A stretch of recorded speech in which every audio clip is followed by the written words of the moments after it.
সুপ্রিয় মাছ চাষি ভাই বন্ধুগণ, আসসালামু আলাইকুম।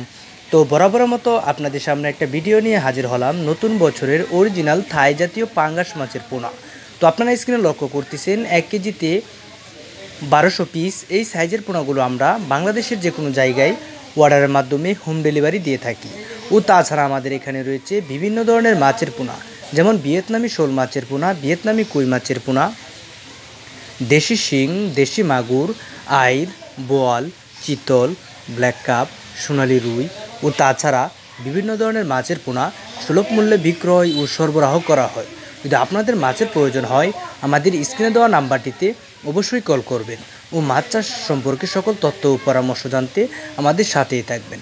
তো সম্মানিত ভিউয়ার্স, এই থাই জাতীয় পাঙ্গাস মাছের পোনা আপনারা পুকুরে কিভাবে চাষ করবেন তা আজকে বিস্তারিত জেনে নেওয়া যাক। পুকুরে চাষ করার ক্ষেত্রে পুকুরের আয়তন বড় থাকতে হবে, অর্থাৎ রোদের তাপমাত্রা 7 থেকে 8 ঘন্টা থাকে এরকম পরিবেশে আপনার পুকুর থাকতে হবে, অথবা পুকুরের আয়তন বড় থাকতে হবে। তো নিয়মিত 2 বেলা খাবার দিতে হবে, অর্থাৎ প্রতি শতাংশে 500 গ্রাম হাড়ের চুন, 300 গ্রাম হাড়ের সার সারা পুকুরে মিশিয়ে দিতে হবে।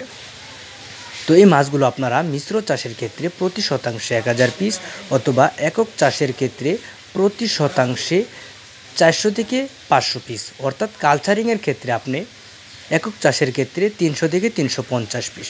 তো সম্মানিত ভিউয়ার্স, মাছ চাষ সম্পর্কে সকল তথ্য ও পরামর্শ জানতে আমাদের সাথে থাকবেন। তো ভিডিওটি ভালো লাগলে আমাদের চ্যানেলটিকে সাবস্ক্রাইব করবেন। ভিডিওটা দেখার জন্য আপনাদের ধন্যবাদ। আসসালামু আলাইকুম।